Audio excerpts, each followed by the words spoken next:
Welcome to the Foster Friendly Podcast, where we come together to make a difference in the lives of children in foster care and the families who care for them.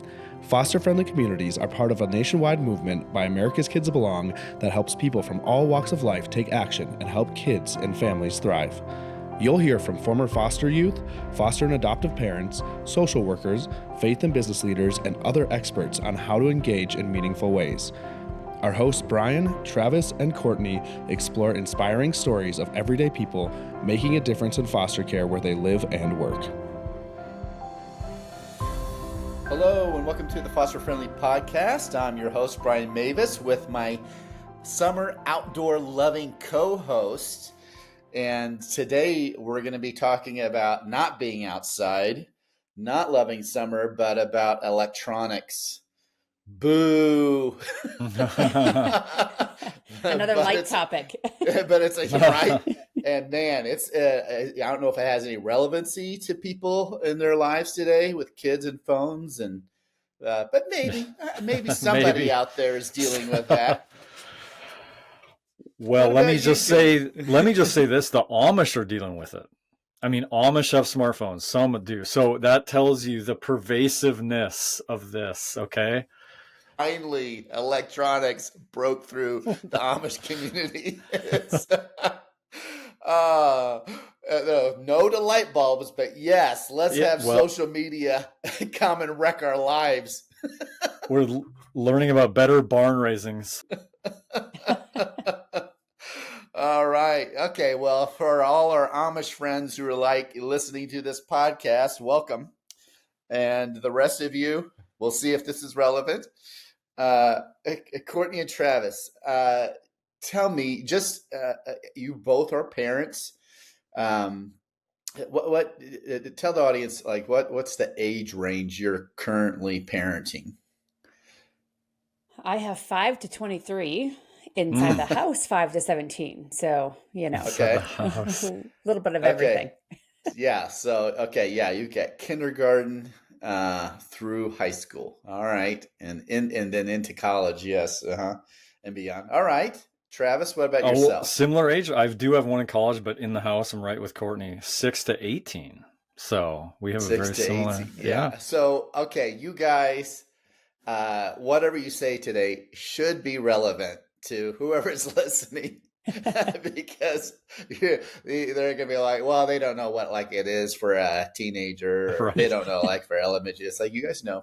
Okay. So just for you guys, just to start off with, in general, what are you finding to be the hardest thing about parenting today? Now, and maybe to help bring clarity to what we mean by this is you guys have been parents long enough, or presumably, that you could say, man, it feels a lot different today than it did 5 years ago or 10 years ago. And here's what is making it different and hard. Yeah, I think for me, there's always the things of parenting that's hard, right? The things that from the time the world began, right? It's hard to raise kids. It's hard. It's physically hard. All the stuff that's there. That's true still today. But now we have this added thing of electronics, and we're trying to guard our kids' hearts and guard their minds and protect them. And you add all that into it and try to get their schoolwork done and be diligent in work and all these things that the electronics makes it plays a toll in all these areas of parenting. So it's like the overarching thing that's affecting all these other areas that we've had forever. So so you're not saying this just because that's what the topic is today, electronics. Yeah. You're like, no. Nope, that's your reality. That's reality. Yeah. Okay. All right. Travis, what about you? Yeah, I 100%. Is it electric bikes? I bet that's what it is, right? It's so hard to manage electric bikes. They're unsafe and all right. Fixing them way harder. Way harder to fix. I would say very similar to that, only I'm going to put the lens I'm going to put the mirror on myself and say that all of these things, so I kind of called it fractured attention. There's just so much whether it's, social media and then screens but it's things are the speed of light, it feels like, in terms of just information, but also like the things, and that includes me. So like, I guess I'm saying for me, the difference I see as well is just in my own inability to focus as well as I should or be present, because I'm part of the problem myself of like can get overly into this stuff, right? So not just that. Yes, for sure. I can relate to that too. I currently am not parenting any kids in my home, but electronics does distract me.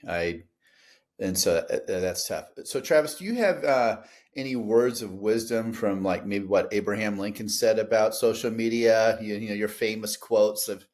Man, oh gosh, what would Honest Abe have said in that context? I'm trying to think. Just be honest about your usage, or was George Washington the one about honesty? Right, yeah. Okay, I'm forgetting. I wish I All did, right, but okay, all right. I can't channel Lincoln. I can't channel Lincoln on this one. Okay. I'm sorry, I failed, Dix. Okay, all right. Yeah. Gosh, I always count on you for some I failed. obscure quote. All right. Okay. So let's now keep down this path and realizing that electronics isn't just because it's the topic of this podcast, but it is what is making parenting harder, and not just because it's affecting the kids, it's impacting us directly, not just indirectly through the kids. And so we're all being impacted by it.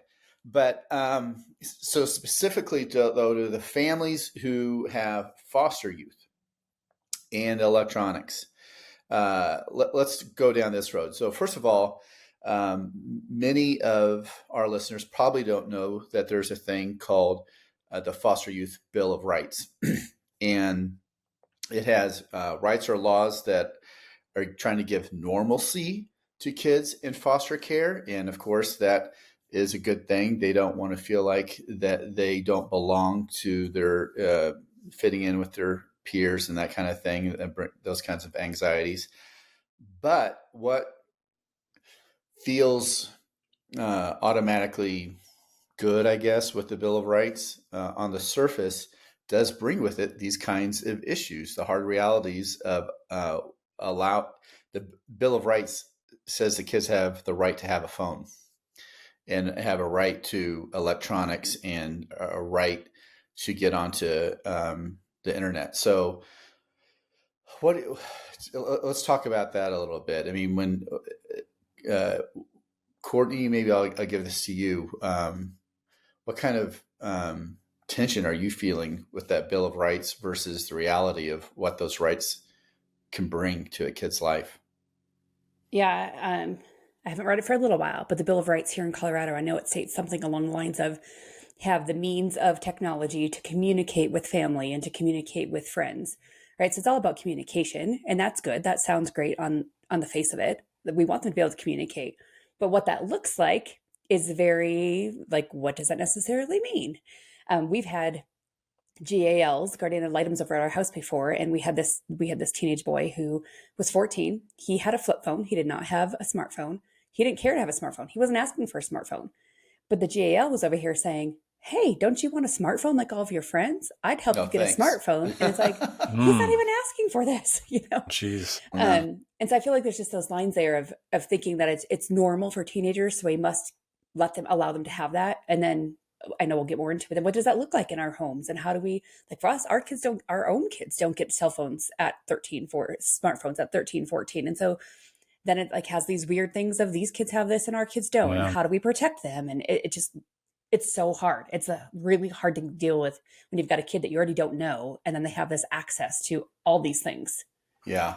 Yeah. And you point out that there are what might be seen as like a different set of rules for the kids in care versus your own children, and that gets wonky as well. So I'm curious then, just in general, the two of you, when do you what ages have you allowed your kids to have access to smartphones?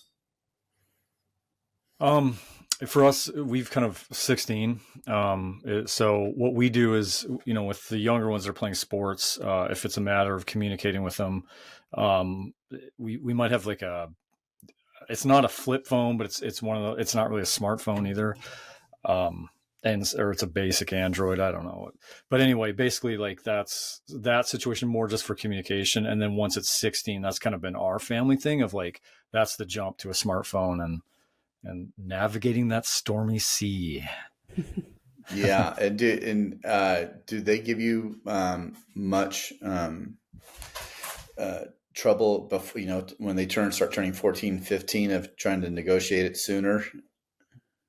So thankfully in our case, we haven't had a ton of that. I mean, I guess and here's the other thing I'll say too, for context. So our kids are homeschooled. So that's a huge, or online public school, but at home.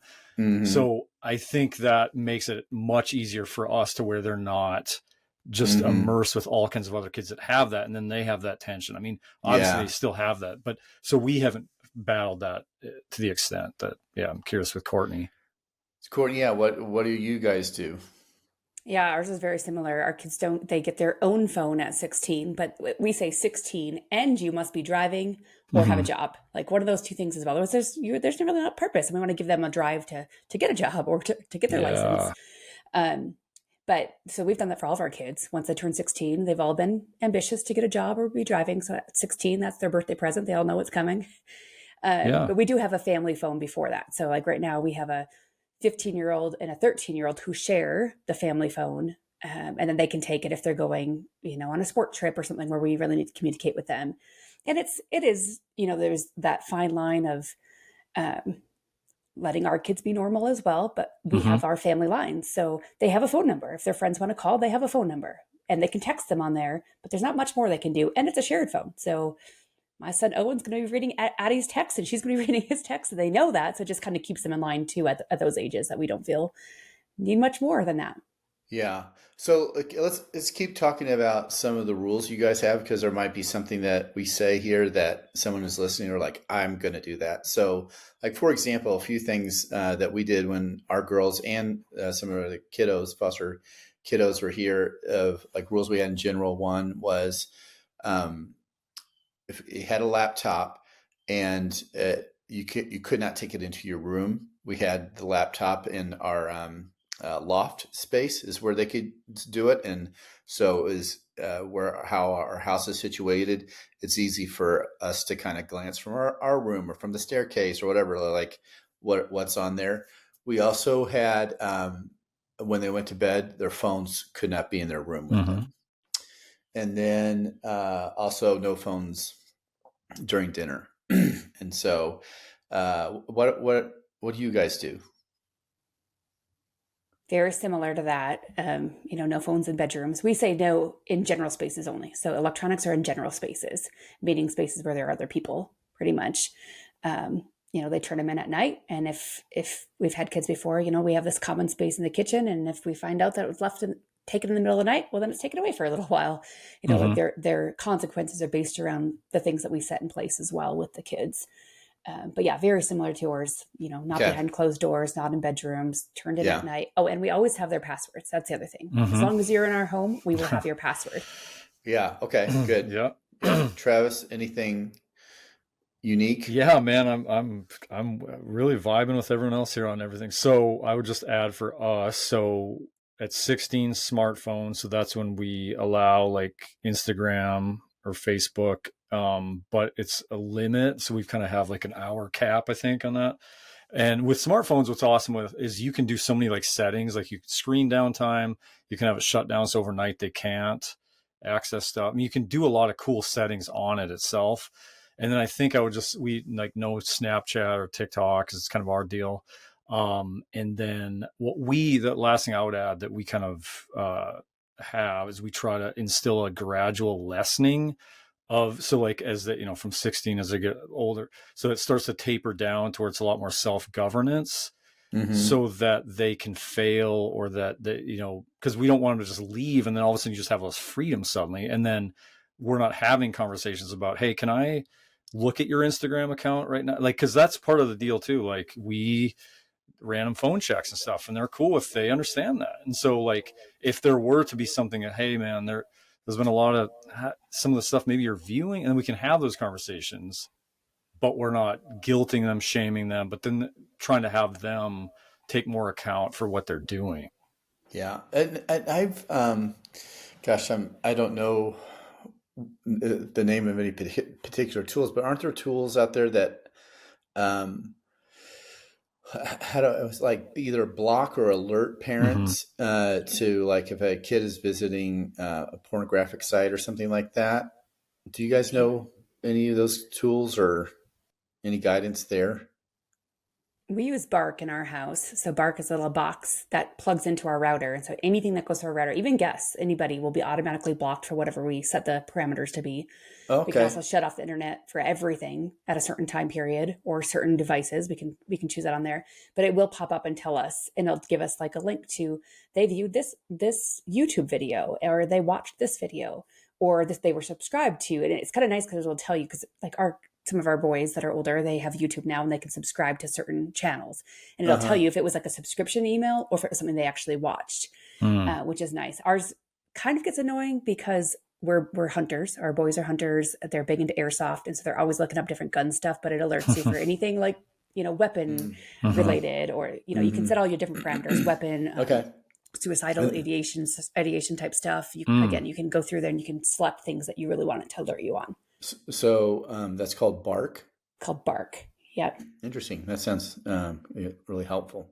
Okay, so let's go back to specifically foster care, and let's play this scenario out. Here you are, parents of your own kids, and then you have a placement, a youth come in and let's say they're 13 years old, and you guys already have your rules set at 16, but this 13-year-old comes in and they have a smartphone. How do you guys go about that? Yeah, oddly enough, it seems like, and I don't know why this happens, it's probably just the way the day plays out, but it seems like we always get placements like from 5 o'clock on. We never get a placement, in the middle of the day or in the morning where you can sit and get to know them. It's like at the end of the day or 10 o'clock at night. So typically a kid will come into our care, late, and they're nervous. And so we have decided for that first 24 hours, we don't go over our home rules. We don't sit down and take the electronics. We kind of just let the day play out, that first 24 hours play out. And then we sit down and we go through our home rules and we have it printed and we tell them, like, I think the big thing that we want every kid that comes into our home to know is these are the home rules for our kids. These are the home rules for any kid that comes into our care. It's not like we're sitting down with this brand new list of rules because you're here. We want to know this is for your safety, for your protection, for our safety protection, for everybody. And it's the same across the board. And so, yes, the one thing that's different is the age. And we don't even have that on our list of rules. But, when we're talking about food and we're talking about chores and we're talking about expectations, and then we bring up electronics and we, again, just really make them know this is for your protection and our job is to protect you while you're in our home. And then we lay out the rules. And one thing we've tried to do, typically more likely with teens, is we'll even ask our caseworker, hey, we're going to go over our house rules today. Could you come over? And it's just helpful to have somebody else there, because sometimes she'll even jump in and say stuff where it doesn't paint us as the bad people. She's like, yeah, this is a rule for you because, da, da, da, da. And when she explains her, it's coming from her. It's not like they're instantly mad at us. Yeah. That's cool. And So still specifically about kids in care, of course, phones, kids have the world at their fingertips and can allow in all sorts of strangers and dangers into their lives that you would never allow in real life coming through your doors. But I wonder, again, any kid is susceptible to that. Any human is susceptible to that. Do you think kids that are in foster care, there's an extra element of temptation or danger? And if so, why would that be? First off, I think a lot of them come from homes where they've had so many freedoms, more freedoms than they should, in our opinion, at their ages. Sometimes being treated as adults, acting as adults, being the mom or the dad in the family. And so they've been exposed naturally to a lot more things than we would hope for a kid of their age to be. And so when they come in with those exposures, naturally that's going to mean more exposures online, more exposures to things they've probably seen or witnessed, whether it's online or in person. And so I think that alone, just the curiosity, the things that they're looking up, the things they're discussing, it's darker and deeper than the typical childhood in our experience. Yeah. And I think if you're coming from trauma and coming from where you are and living in a story that you're just trying to cope day to day, I mean, the temptation to just want to be validated and seen. And I mean, you can see why predators are all over this, because you're so susceptible to wanting that stuff, wanting attention, wanting to belong, I guess. Right. I mean, so you can just, it's a perfect storm. Yeah. I have that same gut belief that, the social media, internet, access to all those things we're all susceptible to some of it somehow. But when kids are feeling displaced, lost, looking for hope, meaning, the willingness to allow danger into your life, unknowingly, because you're just so desperate for hope and help that you become more susceptible. Okay, so talking about being susceptible to things, Courtney, your husband brought up something. It just never occurred to me. It had to do with having like on your phone, you have location set so that we can know where so and so is and where you are.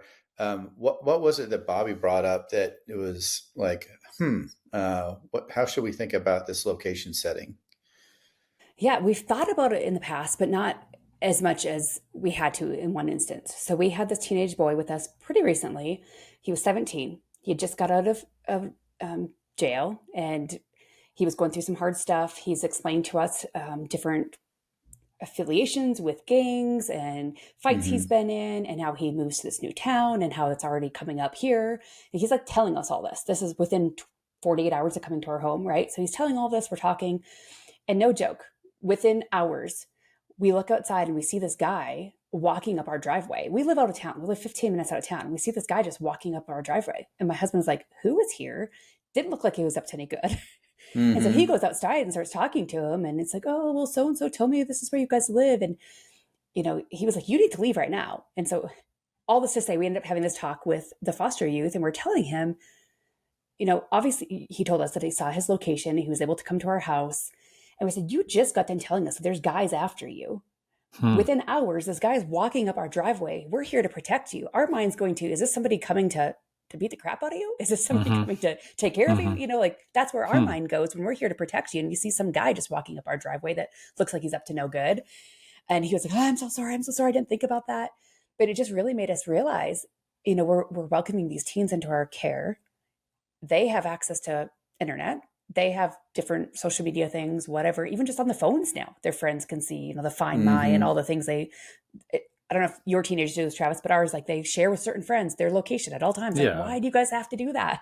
But then when we don't have access, like there's certain things, like I said, with that Bark system we have, and even with cell phone, like Apple screen time and other things, you can set parameters in there. But when it's their phone that we don't have all those parameters on, right. Bark doesn't have the access to shut off their location. So that's something you've got to do on the phone. And if they've got those turned on, or they can easily turn it on and we wouldn't know, it just it could put them in danger. It could put our family in danger. And that was one of those situations that really made us open our eyes. Like, we got to talk about this. So what did you guys do then? We went to our caseworkers and we brought up the situation, and they said, like, as a team, like, we've never really thought of the severity of this before. And so this is still kind of an ongoing conversation. They've said they're going to look into it and kind of come up with some solutions for us foster parents, but it's kind of a continued conversation. So I'm wondering just like what I would do in that situation. I think, can't you, like, you can turn off your location on your phone, but then use a app like Life 360 or something like that. and that way, and then it's very specific as to who can know as well. It crosses platforms. I'm just wondering, again, I'm definitely not the expert on this, but that seems tough because you want to protect yourself and them from people who shouldn't know where their location is, but it'd be nice for you to know where their location is. Yes. Yeah. Well, and they can, on social media, they can just say where they're at. I mean, I've got a friend that he has kids creating fake profile, and there's ways they can interact that way too. And just, that's true. There's it doesn't seem like there's any fail-proof way that there can't be that possible knowability of where someone is. But, well, I guess then the lesson then is, even though there is no 100% safe, assured way, like I said, fail-proof, I would say to our listeners, I mean, first of all, take this seriously, be thoughtful about it. Don't be naive. Your job is to protect the child and yourselves, of course. And so be diligent as to defining what the reality is. Like, do you have a phone? Do you have location set? Who knows where your location is? Have these conversations of, do you understand that some people shouldn't have your location because they're not safe to you? And just have these very real conversations. Yeah. I can't help but think that, as we share some of this, people who are listening are like, oh, I didn't think of that. Crap, I'm not doing this. Well, that's kind of what I'm thinking if you're on the fence, this is the final straw. We just pushed I'm off the fence. The fence. But it is a good thing to come back to, of like, also to kind of counterbalance this and the fear, and kind of maybe even Courtney speaking into all of your experience through the years and through so many families, that while this is a concern, I mean, if you go into that ditch where then, okay, well, then we would have no people fostering, because risk, if you can't eliminate all.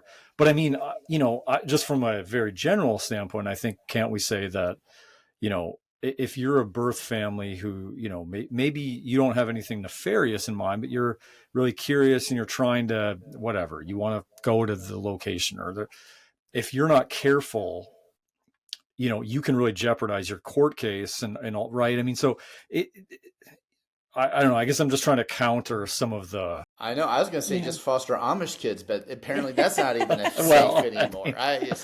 See, I mean, there's nowhere to save. I mean, it's the world. What's that quote? The world's always a dangerous way to spend your time. Living on Earth is a dangerous way to spend your time. That was Abraham Lincoln. Abraham Lincoln. Thanks, Abe. Abe came back. You redeemed yourself. We wanted to attribute something to Abraham Lincoln. Okay, so how should we land this plane? Somebody share something wise right now. I would just say, for us, it's also, we are so open and honest with the kids that come to our care, and we tell them that from the get-go. We're not hiding anything from you, and we're asking you to, we know they're going to lie to us. We know they're going to hide some stuff, but when we talk about electronics, we have to paint this picture, and we have to be honest. And we have little kids. We've had people before share pictures of our kids with people in other countries, like men from other countries. It's like, what are you doing? Man. And then when we sit down and talk to them, they're kind of like, oh, well, they just asked if I have a sibling and I'm showing them a cute little picture. I'm like, no.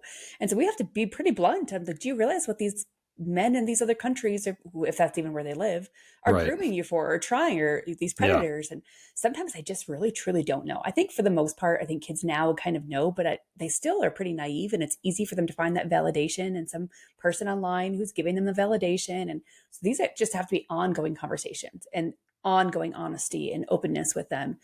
And they appreciate it. I feel like also when we always go back to our job is to protect you and love you well when you're in our home, and they hear that over and over and over, and like, we care about you and your well-being, they really like that too. Like they want to feel cared for. And, I had this friend growing up, she had no curfew, and I used to get mad at my mom. I'm like, Mom, she has no curfew. I got to be home. Like my mom did that. It was like 10 o'clock, your 10th grade year, 11, whatever. Right. And I was like, she can come home whenever she wants. And she's like, do you really think that's love?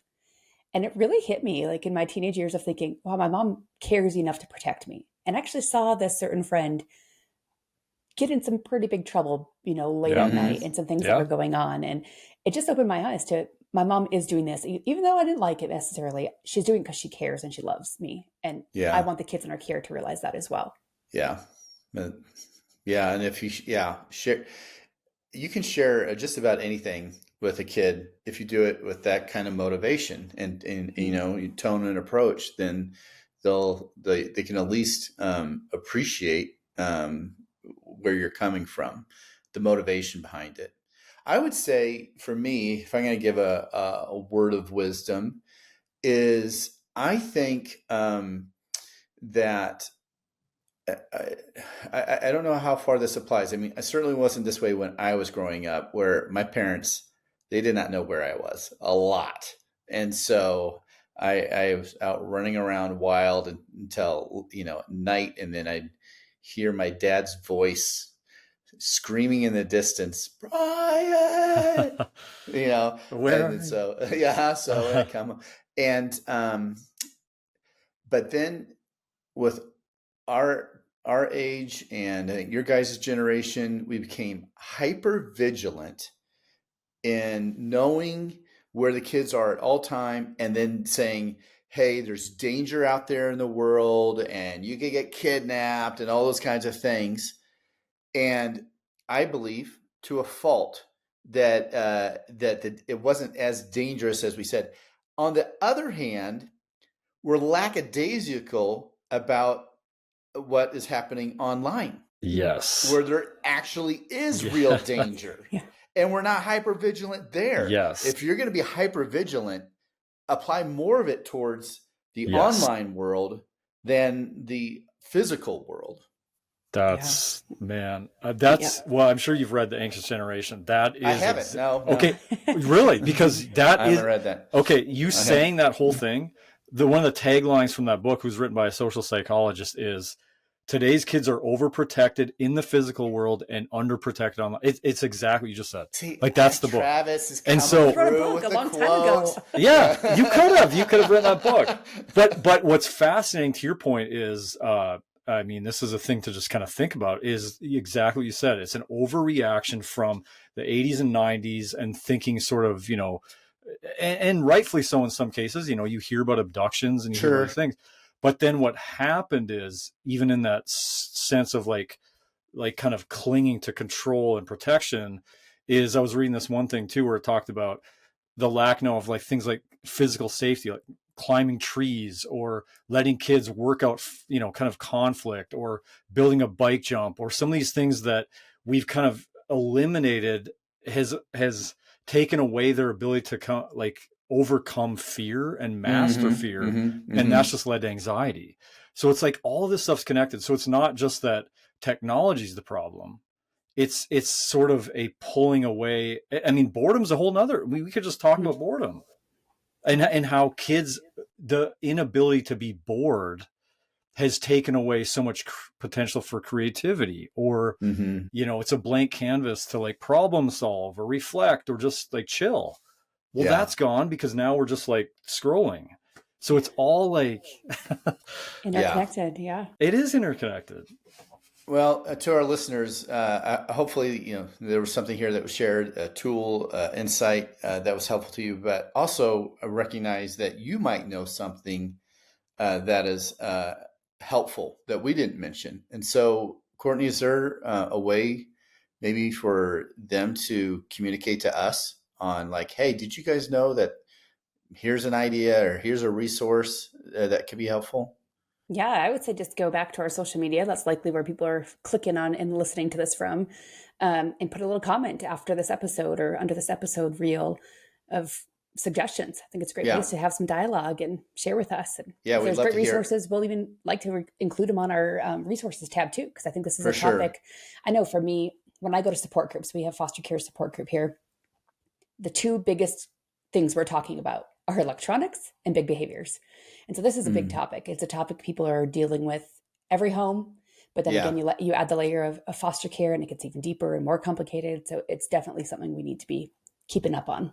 Yeah, great. Well, guys, thanks for sharing your insights. And is there a FosterCon coming up that we can share about? Yeah, it was actually just released in the middle of September, and it's called Understanding Fostering and Adopting Teens. Okay. And we've got a panel on there, one who was a youth in care. She was then adopted as an adult, and she's got a lot of great things she's sharing. And then my husband's on it, and as well as another foster adoptive mom on our team. So just talking about more specifically teens in general, but we do get into electronics a bit, but also this is generally around the teens topic. So I encourage people to go listen and hear that. So how do you sign up for FosterCon? Fostercon.org is where you can find all of our FosterCon webinars we have. They're free online. And we also have CE credit for people who want to or need the credit for their training hours. What's CE mean? Continuing education. Jeez. Gosh, for a second I thought I was going to have to tell you the answer. You only knew the initials. Putting me on the spot. All right. So so for those of you who are listening and aren't sure what that means is as a foster parent, if you're not one, you have to continue have a certain amount of hours of continuing education.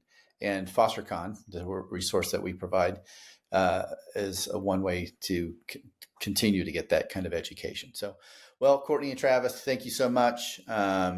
And our listeners, thank you. If you have any help and advice, please share that with us, because this is a huge issue. It's an important one. And we want to do the best we can to protect the kids in our care, both the ones that we birthed and the ones that we're fostering. So we all need to pull together and help each other out. Yes. All right. Bye, guys. Thank you. We hope you enjoyed today's episode. If so, will you help us reach more people by subscribing, sharing the podcast with a friend, and leaving a 5-star review? If you've been inspired by what you've heard today and want to learn more of how you can make a difference for kids in foster care and the foster families where you live, visit americaskidsbelong.org. We depend on individual donors to fund our work. We'd be grateful if you would consider joining us as a monthly donor. Visit americaskidsbelong.org to make your tax-deductible donation. Thank you. Together, we can ensure a family for every child in foster care and a foster-friendly community to ensure every foster family feels loved and supported.